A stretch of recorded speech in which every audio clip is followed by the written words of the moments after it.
I would that you'd been older when it came time for this man to choose a woman. My father was 71 at the time, and looking no older than the man in the portrait, and I was but 14. Yet I remember deducing in that instant that my father secretly wished the Duke had been his son, and disliked the political necessities that made them enemies. In My Father's House by Princess Irulan. His first encounter with the people he had been ordered to betray left Dr. Kynes shaken. He prided himself on being a scientist to whom legends were merely interesting clues, pointing toward cultural roots. Yet the boy fitted the ancient prophecies so precisely. He had the questing eyes, and the air of reserved candor. Of course, the prophecy left certain latitude as to whether the mother goddess would bring the Messiah with her, or produce him on the scene. Still, there was this odd correspondence between prediction and pursuit. They met in mid-morning outside the Hurricane Landing Fields Administration Building. An unmarked ornithopter squatted nearby, humming softly on standby like a somnolent insect. An Atreides guard stood beside it with bared sword and the faint air distortion of a shield around him. Kynes sneered at the shield pattern, thinking, Arrakis has a surprise for them there. The planetologist raised a hand, signaled for his Fremen guard to fall back. He strode on ahead toward the building's entrance, the dark hole in plastic-coated rock. So exposed, that monolithic building, he thought, so much less suitable than a cave. Movement within the entrance caught his attention. He stopped, taking the moment to adjust his robe and the set of his stillsuit at the left shoulder. The entrance doors swung wide. Atreides guards emerged swiftly, all of them heavily armed, slow pellet stunners, swords, and shields. Behind them came a tall man, hawk-faced, dark of skin and hair. He wore a Jabba cloak with Atreides' crest at the breast, and wore it in a way that betrayed his unfamiliarity with the garment. It clung to the legs of his stillsuit on one side. It lacked a free-swinging, striding rhythm. Beside the man walked a youth with the same dark hair, but rounder in the face. The youth seemed small for the 15 years Kynes knew him to have, but the young body carried a sense of command, a poised assurance, as though he saw and knew things all around him that were not visible to others.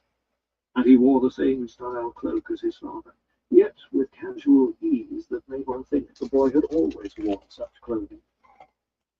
The Mahdi will be aware of things others cannot see, went the prophecy.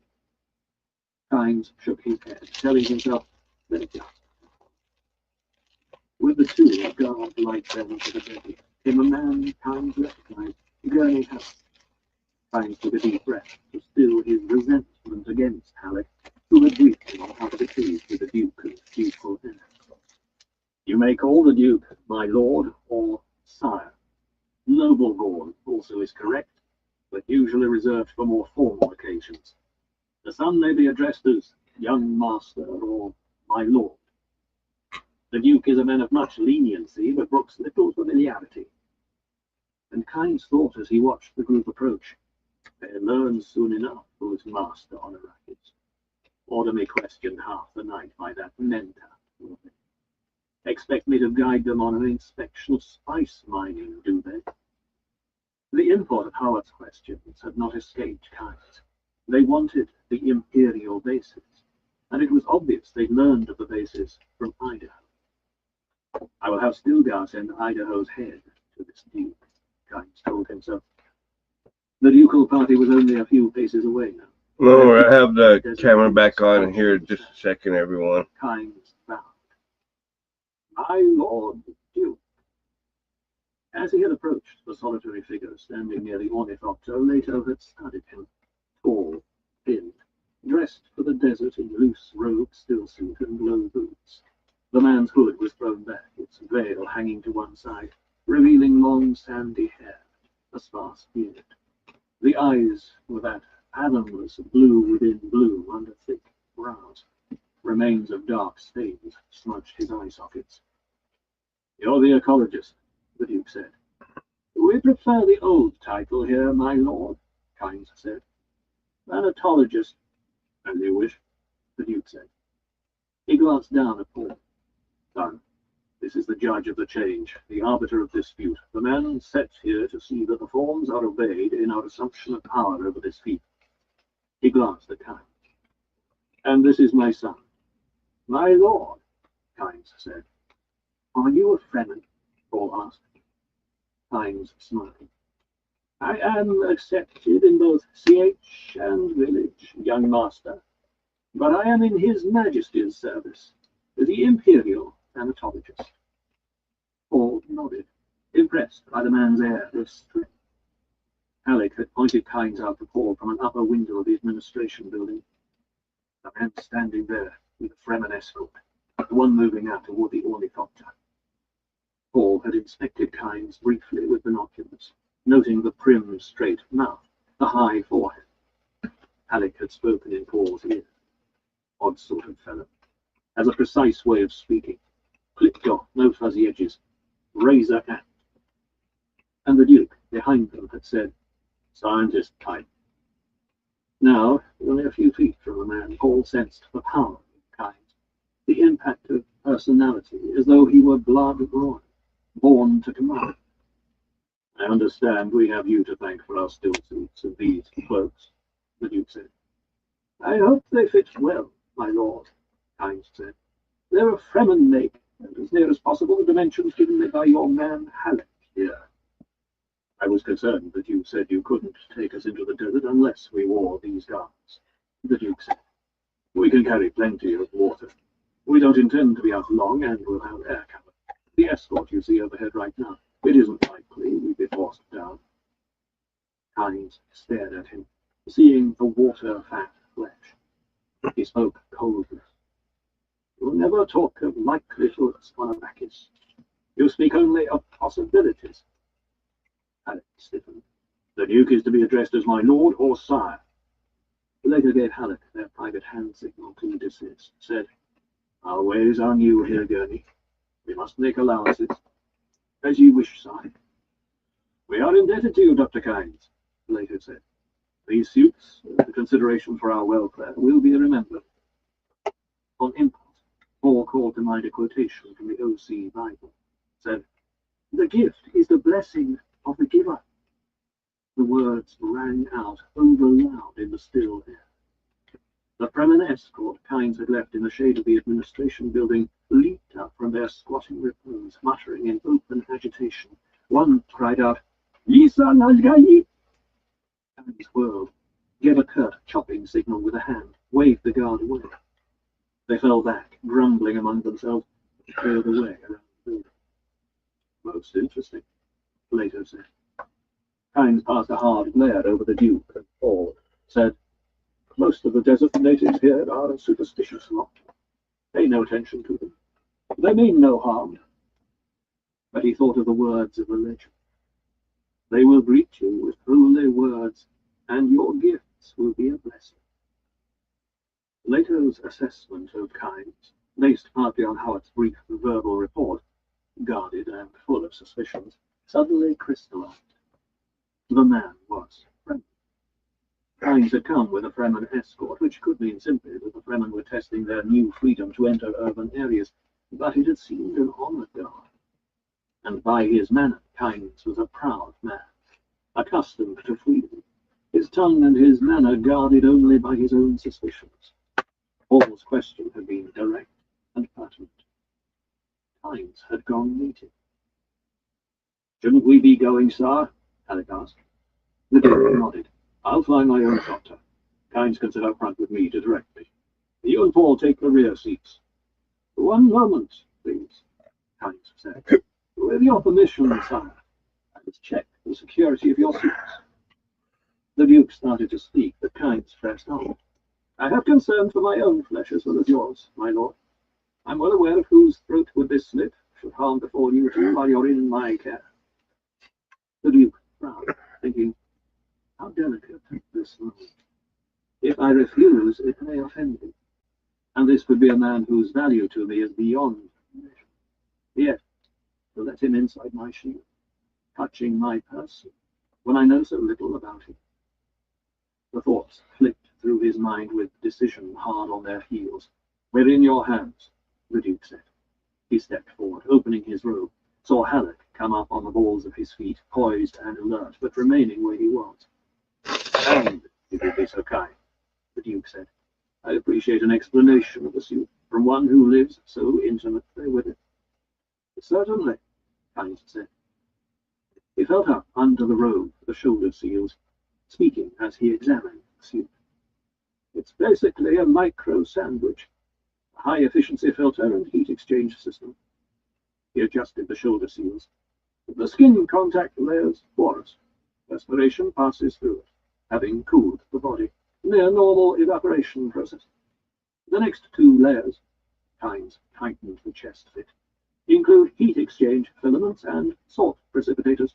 Salts reclaimed." The Duke lifted his arm at a gesture, said, "Most interesting." "Breathe deeply," Kynes said. The Duke obeyed. Kynes studied the underarm seals, adjusted one. "Motions of the body, especially breathing," he said, "and some osmotic action provide the pumping force." He loosened the chest fit slightly. "Reclaimed water circulates to catch pockets from which you draw it through this tube in the clip at your neck." The Duke twisted his chin in and down to look at the end of the tube. "Efficient and convenient," he said. "Good engineering." Kynes knelt, examined the leg seals. "Urine and feces are processed in the thigh pads," he said, and stood up, felt the neck fitting, lifted a sectioned flap there. "In the open desert, you wear this filter across your face. This tube in the nostrils with these plugs to ensure a tight fit. Breathe in through the mouth filter, out through the nose tube. With a Fremen suit in good working order, you won't lose more than a thimbleful of moisture a day, even if you're caught in the Great Earth." "Thimbleful a day," the Duke said. Kynes pressed a finger against the suit's forehead pad, said, "This may rub a little. If it irritates you, please tell me. I could slit patch it a bit tighter." "My thanks," the Duke said. He moved his shoulders in the suit as Kynes stepped back, realizing that it did feel better now, tighter and less irritating. Kynes turned to Paul. "Now, let's have a look at you, lad."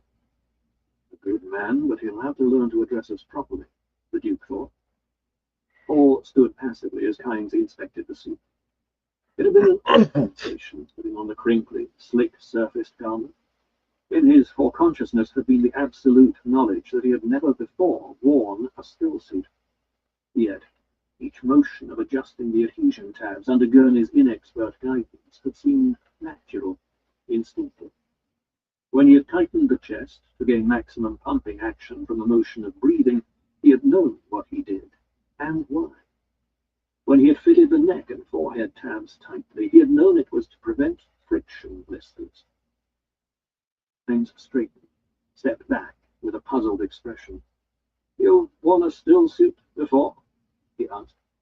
"This is the first time." "Then someone adjusted it for you?" "No.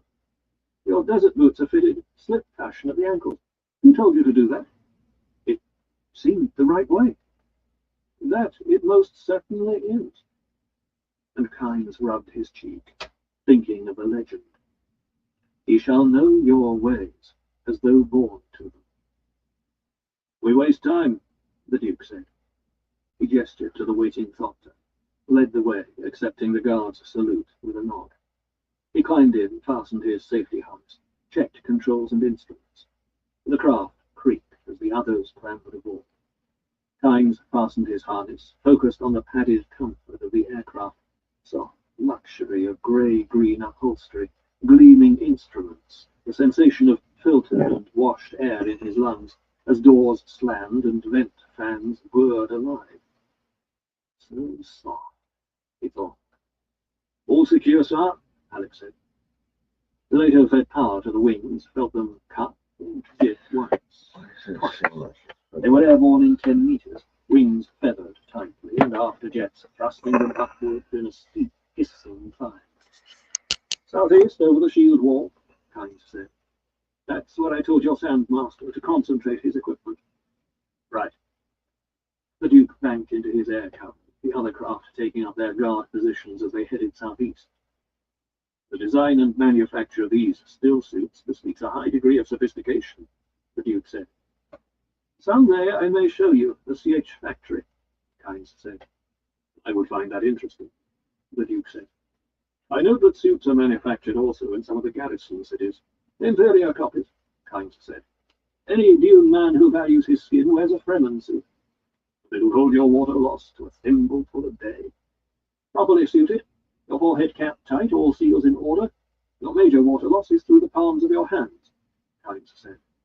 You can wear suit gloves if you're not using your hands for critical work, but most Fremen in the open desert rub their hands with juice from the leaves of the creosote bush. It inhibits perspiration. The Duke glanced down to the left at the broken landscape of the shield wall. Chasms of tortured rock, patches of yellow-brown crossed by black lines of fault shattering. It was as though someone had dropped this ground from space and left it where it smashed. They crossed a shallow basin with a clear outline of grey sand spreading across it from a canyon opening to the south. The sand fingers ran out into the basin, a dry delta outlined against darker rock. Kynes sat back, thinking about the water-fat flesh he had felt beneath the still suits. They wore shield belts over their robes, slow pellet stunners at the waist, coin-sized emergency transmitters on cords around their necks. Both the Duke and his son carried knives in wrist sheaths, and the sheaths appeared well worn. The people struck Kynes as a strange combination of softness and armed strength. There was a poise to them totally unlike the Harkonnens. When you report to the Emperor on the change of government here, will you say we observed the rules? Later asked. He glanced at Kynes, back to their course. The Harkonnens left, you came, Kynes said. And is everything as it should be? Later asked. Momentary tension showed in the tightening of a muscle along Kynes' jaw. As planetologist and judge of the change, I am a direct subject of the Imperium, my lord. The Duke smiled grimly, but we both know the realities. I remind you that His Majesty supports my work. Indeed. What is your work? In the brief silence, Paul thought, he's pushing this Kynes too hard.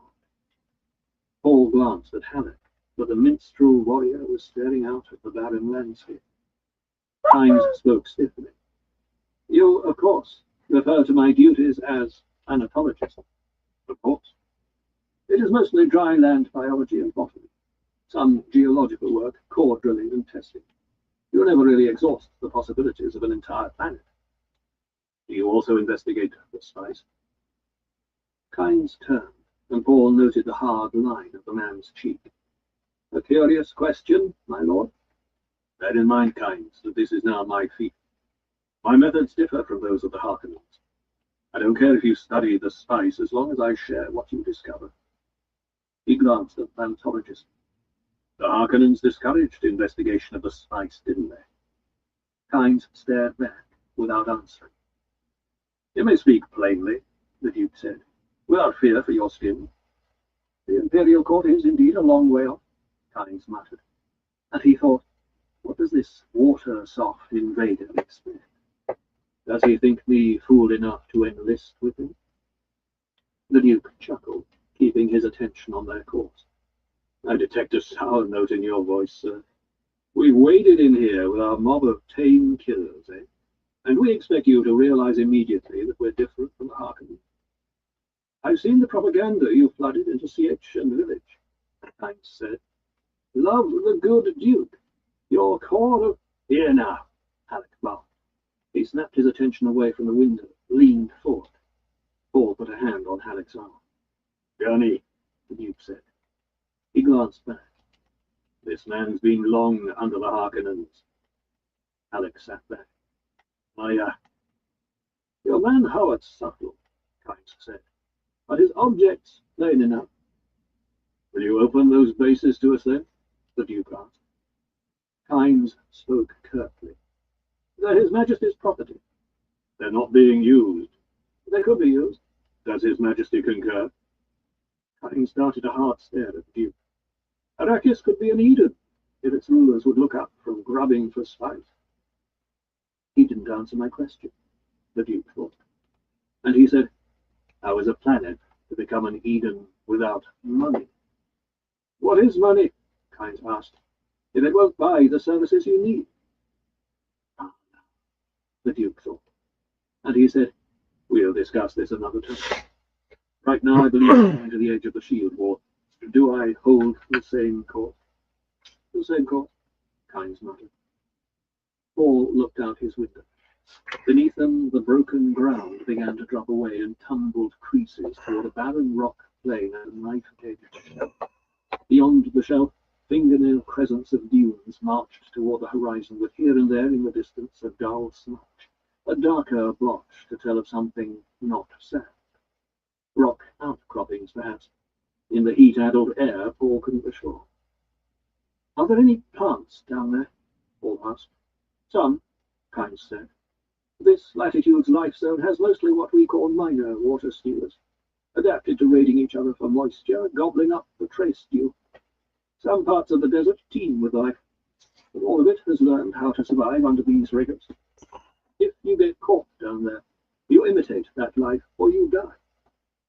You mean steal water from each other? Paul asked. The idea outraged him, and his voice betrayed his emotion.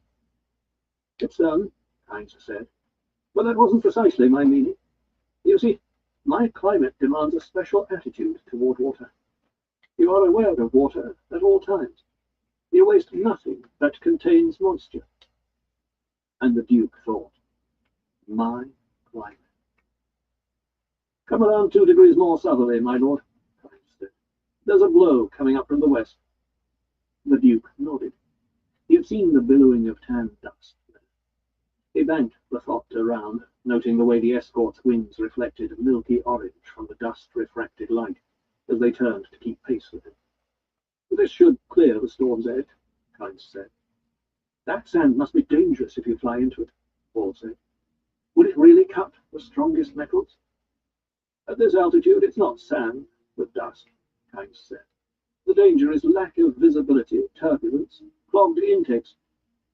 Will you see actual spice mining today? Paul asked. Very likely, Kynes said.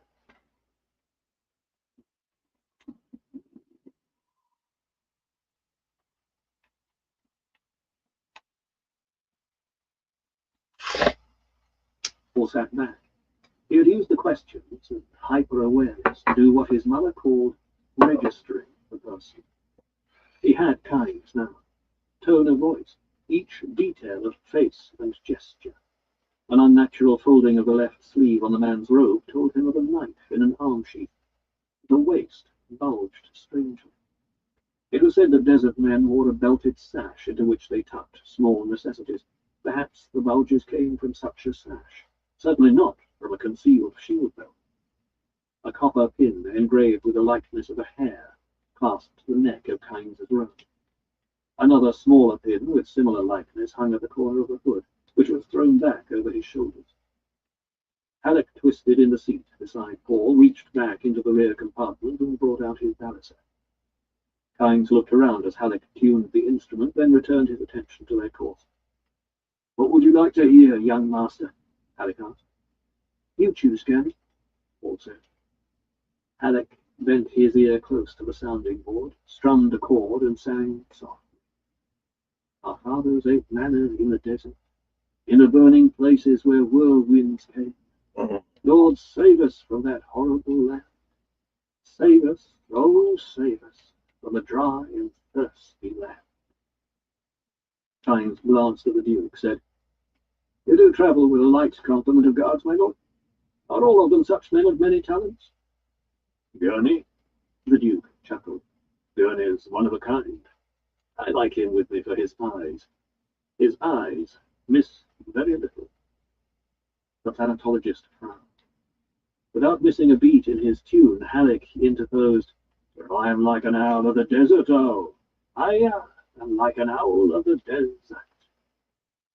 The Duke reached down, brought up a microphone from the instrument panel, thumbed it to life, said, Leader to escort Gemma.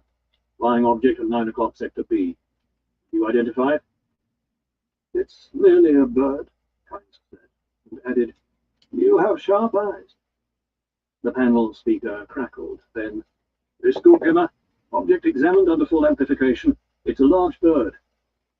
All looked in the indicated direction, saw the distant speck, a dot of intermittent motion, and realized how keyed up his father must be. Every sense was at full alert. I'd not realized there were birds that large, this far into the desert, the Duke said. But that's likely an eagle, Kynes said. Many creatures have adapted to this place. The ornithopter swept over a bare rock plain. Paul looked down from their 2,000 meters altitude, saw the wrinkled shadow of their craft and escort. The land beneath seemed flat, but shadow wrinkles said otherwise. Has anyone ever walked out of the desert? The Duke asked. Halleck's music stopped. He leaned forward to catch the answer.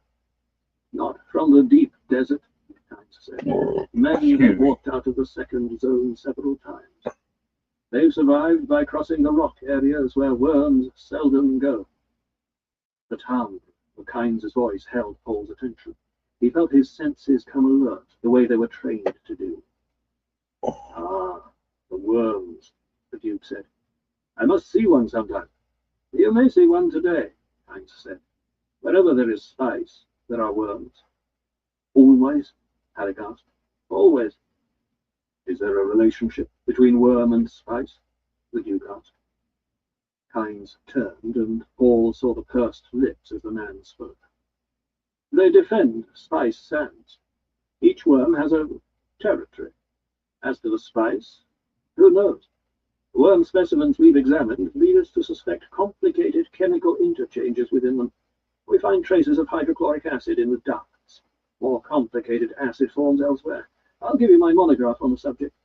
And a shield's no defense? The Duke asked. Shields? Kynes sneered. Activate a shield within the worm zone and seal your fate. Worms ignore territory lines, come from far around to attack a shield. No man wearing a shield has ever survived such attack. How are worms taken, then? High-voltage electrical shock applied separately to each ring segment is the only known way of killing and preserving an entire worm, Kynes said. They can be stunned and shattered by explosives, but each ring segment has a life of its own. Barring atomics, I know of no explosive powerful enough to destroy a large worm entirely, but they're incredibly tough. Why hasn't an effort been made to wipe them out? Paul asked. Too expensive, Kynes said. Too much area to cover. Paul leaned back in his corner. His truth sense, awareness of tone shadings, told him that Kynes was lying and telling half-truths. And he thought, if there's a relationship between spice and worms, killing the worms would destroy the spice. No one will have to walk out of the desert soon, the Duke said. Trip these little transmitters at our necks and rescue is on its way. All our workers will be wearing them before long. We're setting up a special rescue service. Very commendable, Kynes said. Your tone says you don't agree, the Duke said. Agree? Of course I agree, but it won't be much use. Static electricity from sandstorms masks out many signals. Transmitters short out. They've been tried here before, you know. Arrakis is tough on equipment. And if a worm's hunting you, there's not much time. Frequently, you have no more than 15 or 20 minutes. What would you advise? The Duke asked. You ask my advice? As planetologist, yes. You'd follow my advice? If I found it sensible. Very well, my lord. Never travel alone. The Duke turned his attention from the controls. That's all? That's all. Never travel alone. What if you're separated by a storm and forced down? Halleck asked. Isn't there anything you could do? Anything covers much territory, Kynes said.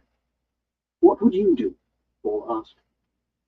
Kynes turned a hard stare at the boy, brought his attention back to the Duke.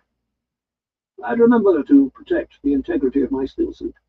If I were outside the worm zone, or in rock, I'd stay with the ship. If I were down in open sand, I'd get away from the ship as fast as I could. About 1,000 meters would be far enough. But then I'd hide beneath my robe. A worm would get the ship, but it might miss me. Then what? Halleck asked. Kynes shrugged. Wait for the worm to leave. That's all? Paul asked. When the worm has gone, one may try to walk out, Kynes said. You must walk softly. Avoid drum sands, tidal dust basins. Head for the nearest rock zone. There are many such zones. You might make it. Drum sand? Alec asked. A condition of sand compaction, Kynes said. The slightest step sets it drumming. Worms always come to that. And a tidal dust basin, the Duke asked. Certain depressions in the desert have filled with dust over the centuries. They are so vast, they have currents and tides. All will swallow the unwary who step into them. Alec sat back, resumed strumming the balister. Presently he sang, Wild beasts of the desert do hunt there, waiting for the innocents to pass. Oh, tempt not the gods of the desert, lest you seek a lonely epitaph. The perils of the... He broke off, leaned forward. Dust cloud ahead, sir. I see it, Gurney. But that's what we see, Kynes said. Paul stretched up in the seat to peer ahead. Saw a rolling yellow cloud low on the desert surface, some 30 kilometers ahead. One of your factory crawlers, Kynes said. It's on the surface, and that means it's on spice. The cloud is vented sand being expelled after the spice has been centrifugally removed. There's no other cloud quite like it. Aircraft over it, the Duke said. I see 2, 3, 4 spotters, Kynes said. They're watching for worm sign. Worm sign? The Duke asked. A sand wave moving toward the crawler.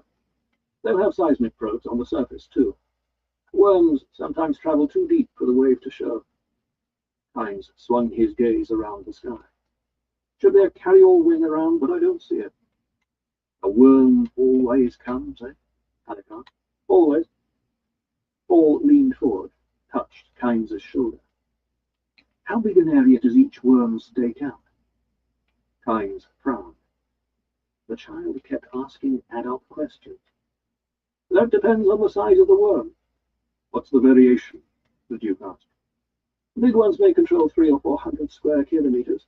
Small ones... He broke off as the Duke kicked on the jet brakes. The ship bucked as its tail pods whispered to silence. Stub wings elongated, cut the air. The craft became a full thopter as the Duke banked it, holding the wings to a gentle beat, pointing with his left hand off to the east, beyond the factory crawler. Is that worm sign? Kynes leaned across the Duke to peer into the distance.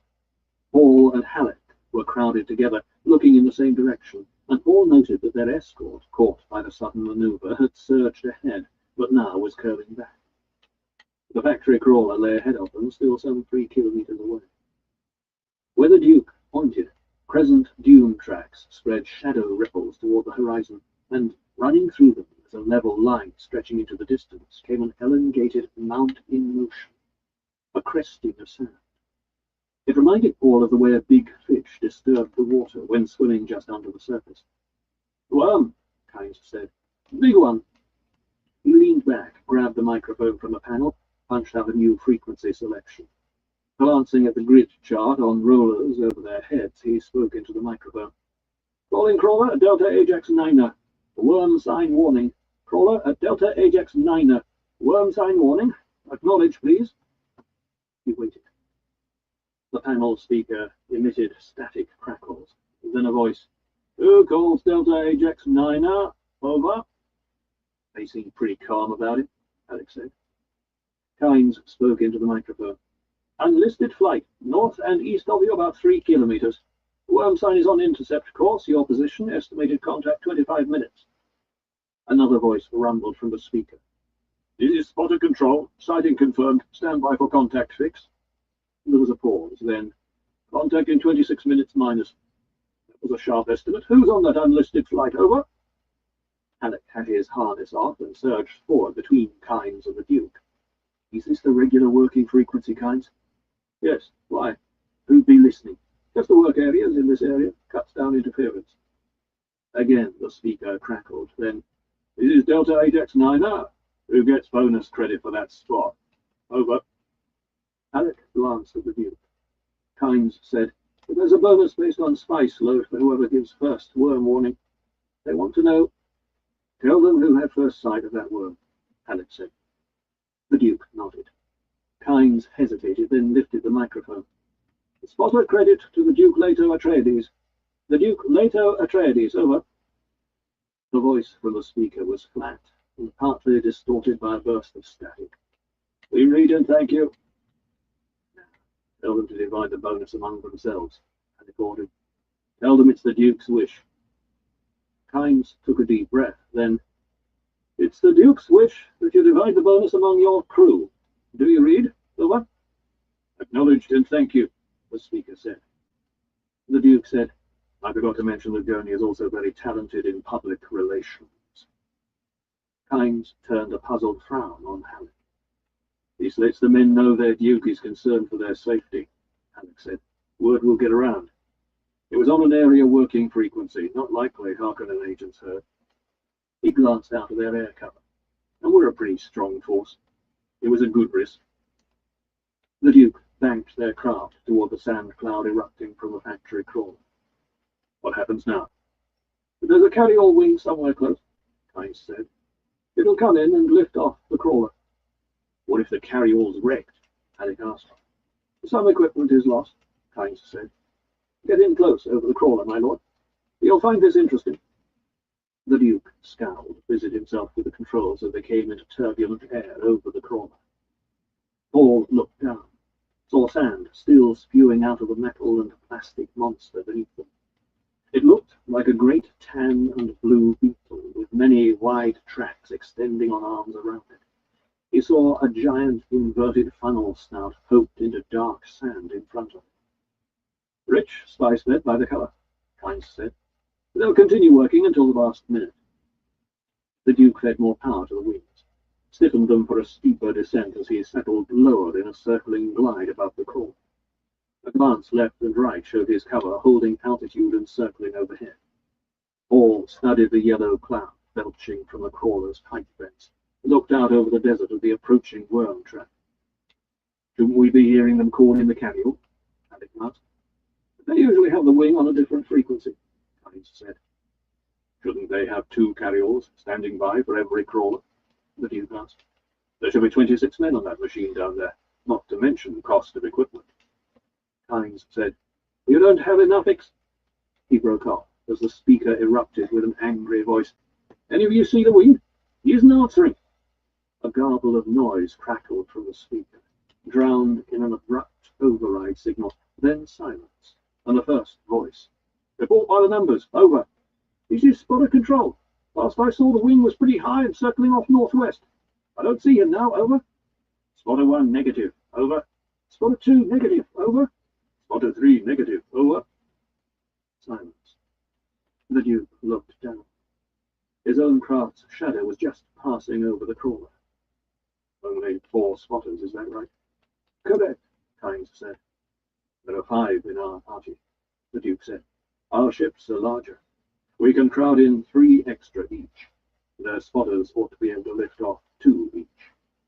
Paul did the mental arithmetic, said, That's 3 short.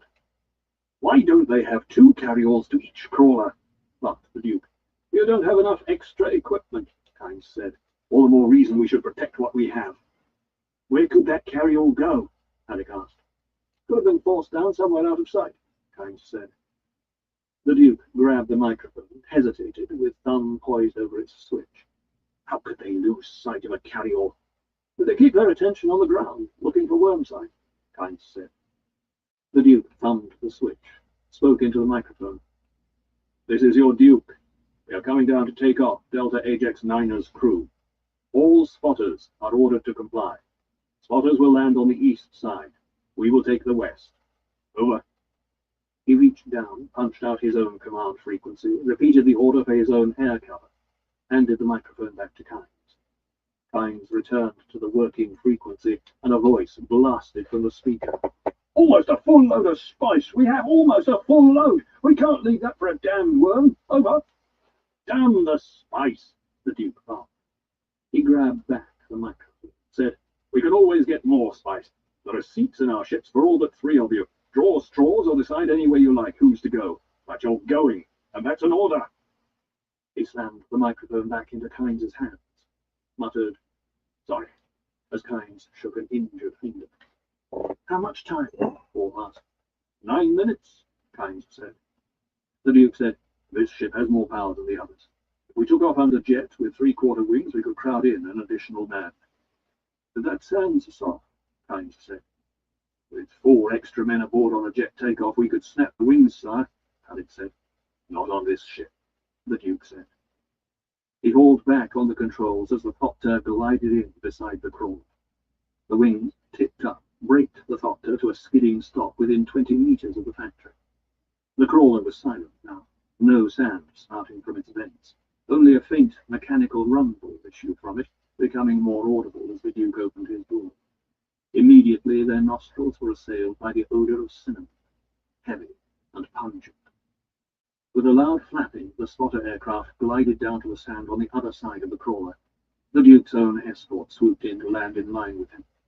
Paul, looking out at the factory, saw how all the Thopters were dwarfed by it, gnats beside a warrior beetle. "Gurney, you and Paul toss out that rear seat," the Duke said. He manually cranked the wings out to 3/4, set their angle, checked the jet pod controls. "Why the devil aren't they coming out of that machine?" "They're hoping the carry-all will show up," Kynes said. "But they still have a few minutes." He glanced off to the east. All turned to look the same direction, seeing no sign of the world, but there was a heavy, charged feeling of anxiety in the air. The Duke took the microphone, punched for his command frequency, said, "Two of you toss out your shield generators. By the numbers. You can carry 1 more man that way. We're not leaving any men for that monster." He keyed back to the working frequency. "But, all right, you and Delta Ajax 9er, out, now. This is a command from your Duke. On the double, or I'll cut that crawler apart with a laser gun." A hatch snapped open near the front of the factory, another at the rear, another at the top. Men came tumbling out, sliding and scrambling down to the sand. A tall man in a patched working robe was the last to emerge. He jumped down to a track and then to the sand. The Duke hung the microphone on the panel, swung out onto the wing step, shouted, "2 men each into your spotters!" The man in the patched robe began tolling off pairs of his crew, pushing them toward the craft waiting on the other side. "Fall over here!" the Duke shouted. "Fall into that ship back there!" He jabbed a finger at an escort Thopter directly behind him. The guards were just wresting the shield generator out of it. "And fall into that ship over there!" He pointed to the other escort that had shed its shield generator. 3 each into the others! Run, you sand dogs!" The tall man finished counting off his crew, came slogging across the sand, followed by 3 of his companions. "I hear the worm, but I can't see it," Kynes said. The others heard it then, an abrasive slither, distant and growing louder. "Damn sloppy way to operate," the Duke muttered. Aircraft began flapping off the sand around them. It reminded the Duke of a time in his home planet's jungles, a sudden emergence into a clearing and carrion birds lifting away from the carcass of a wild ox. The spice workers slogged up to the side of the Thopter, started climbing in behind the Duke. Halleck helped, dragging them into the rear. "In you go, boys," he snapped. "On a double!" Paul, crowded into a corner by sweating men, smelled the perspiration of fear, saw that 2 of the men had poor neck adjustments on their still suits. It had the information in his memory for future action. His father would have to order tighter still suit discipline. Men tended to become sloppy if you didn't watch such things. The last man came gasping into the rear, said, "The worm! It's almost on us! Blast off!" The Duke slid into his seat, frowning, said, "We still have almost 3 minutes on the original contact estimate. Is that right, Kynes?" He shut his door, checked it. "Almost exactly, my lord," Kynes said. And he thought, a cool one, this Duke. "All secure here, sir," Alex said. The Duke nodded, watched the last of his escort take off. He adjusted the igniter, glanced once more at wings and instruments, punched the jet sequence. The takeoff pressed the Duke and Kynes deep into their seats, compressed the people in the rear. Kynes watched the way the Duke handled the controls, gently, surely. The Thopter was fully airborne now, and the Duke studied his instruments, glanced left and right at his wings. "She's very heavy, sir," Alex said. "Well within the tolerances of this ship," the Duke said. You didn't really think I'd risk this cargo, did you, Gurney? Alec grinned, said, Not a bit of it, sire. The Duke banked his craft in a long, easy curve, climbing over the crawl. Paul, crouched into a corner beside a window, stared down at the silent machine on the sand. The worm sign had broken up about 400 meters from the crawler, and now there appeared to be turbulence in the sand around the factory. The worm is now beneath the crawler, Kynes said. You are about to witness a thing few have seen. Flecks of dust shadowed the sand around the crawler. The big machine began to tip down to the right. A gigantic sand whirlpool began forming there to the right of the crawler. It moved faster and faster. Sand and dust filled the air now for hundreds of meters around. Then they separated. A wide hole emerged from the sand. Sunlight flashed from glistening white spokes within. The hole's diameter was at least twice the length of the crawler, Paul estimated. He watched as the machine slid into that opening in a billow of dust and sand. The hole pulled back. Good, what a monster, muttered a man beside Paul. Got all our flogging dice, growled another. Someone is going to pay for this, the Duke said. I promise you that. By the very flatness of his father's voice, Paul sensed the deep anger. He found that he shared it.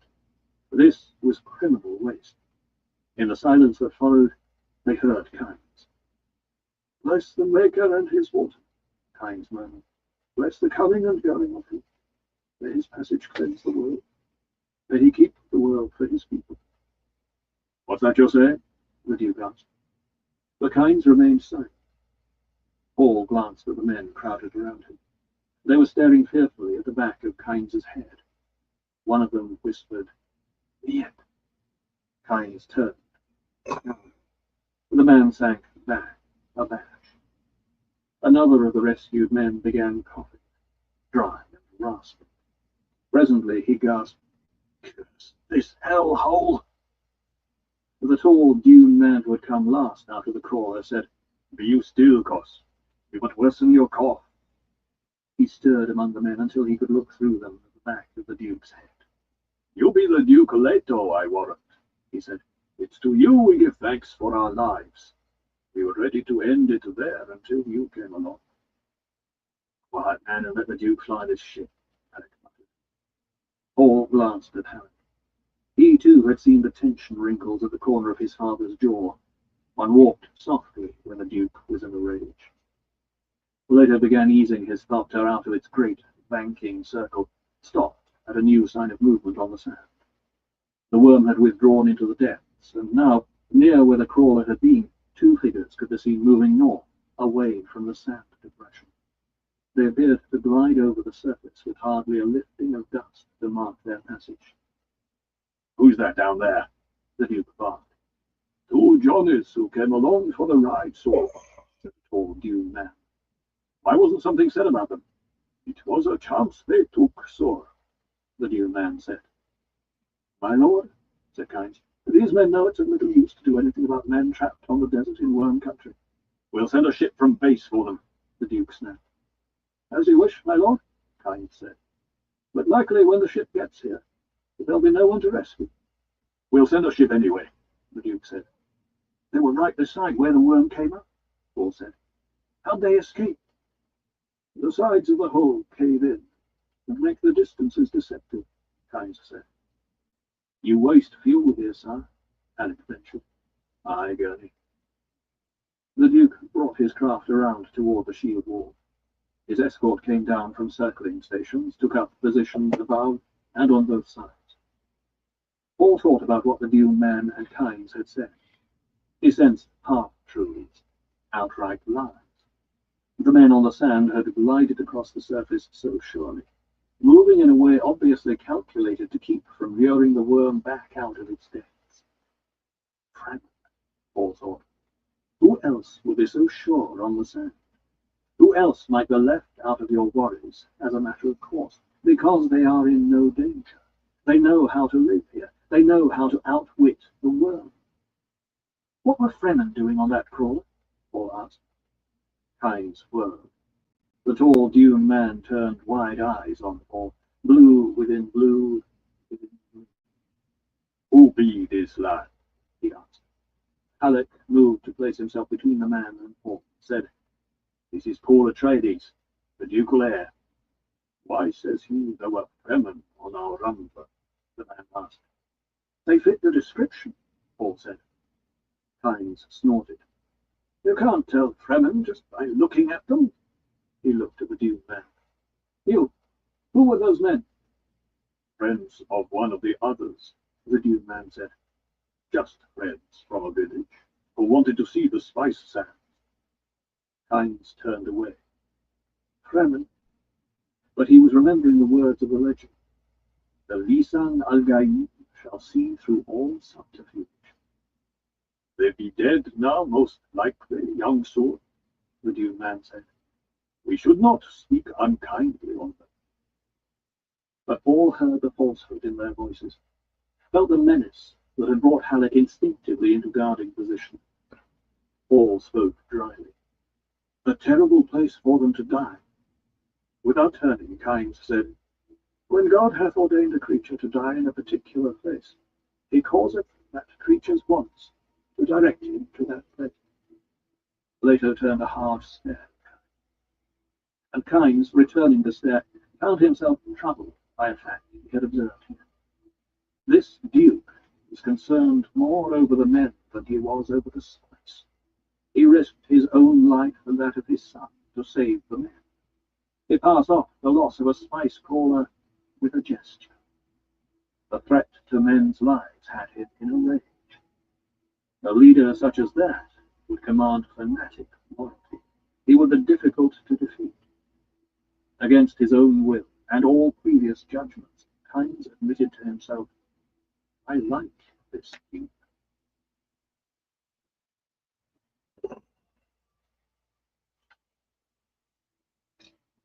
Greatness is a transitory experience. It is never consistent. It depends in part upon the myth-making imagination of humankind. The person who experiences greatness must have a feeling for the myth he is in.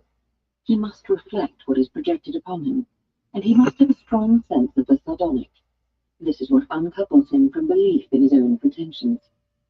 The sardonic is all that permits him to move within himself.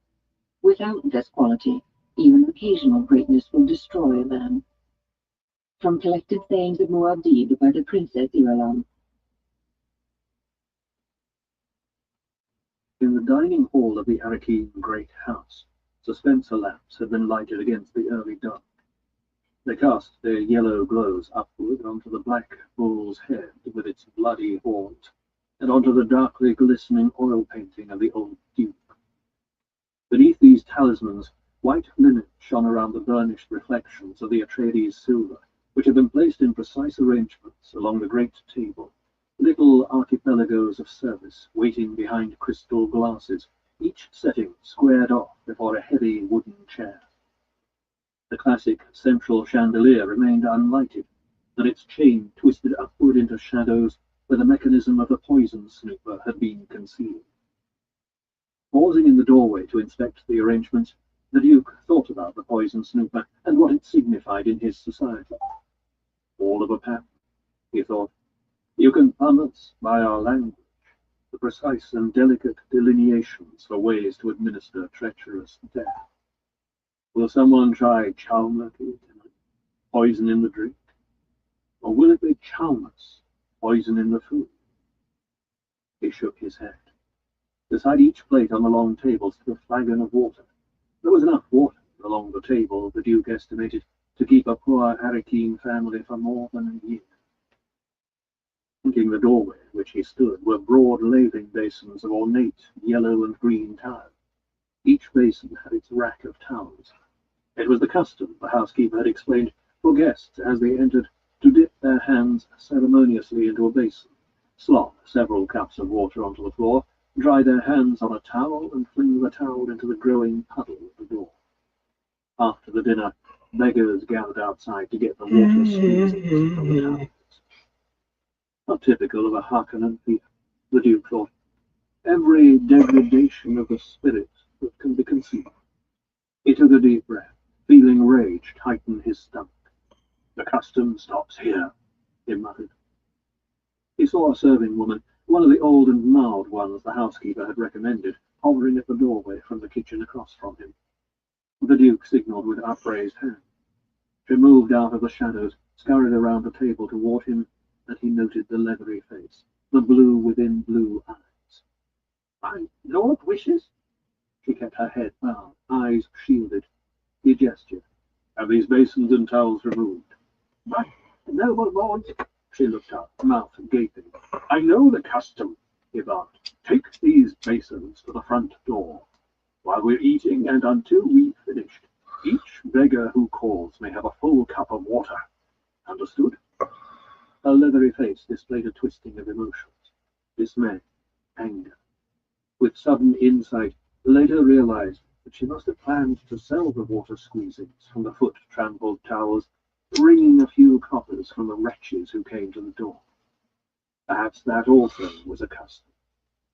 His face clouded, and he growled, "I'm posting a guard to see that my orders are carried out to the letter." He whirled, strode back down the passage to the great hall. Memories rolled in his mind like the toothless mutterings of old women. He remembered open water and waves, days of grass instead of sand, dazed summers that had whipped past him like windstorm leaves. All gone. "I'm getting old," he thought. "I've felt the cold hand of my mortality." And in what? An old woman's grief.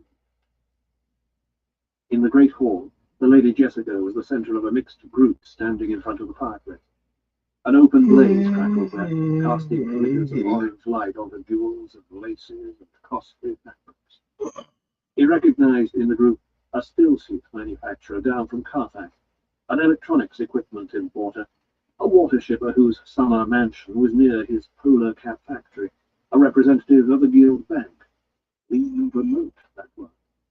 The dealer in replacement parts for spice mining equipment, a thin and hard-faced woman whose escort service for off-planet visitors reputedly operated as cover for various smuggling, spying, and blackmail operations. Most of the women in the hall seemed cast from a specific type. Decorative, precisely turned out, an odd mingling of untouchable sensuousness. Even without her position as hostess, Jessica would have dominated the group, he thought. She wore no jewelry and had chosen warm colours, a long dress almost the shade of the open blaze, and an earth-brown band around her bronzed hair. He realized she had done this to taunt him subtly, a reproof against his recent pose of coldness. She was well aware that he liked her best in these shades, and that he saw her as a rustling of warm colours. Nearby, more an outflanker than a member of the group, stood Duncan Idaho in glittering dress uniform, flat face unreadable, the curling black hair neatly combed.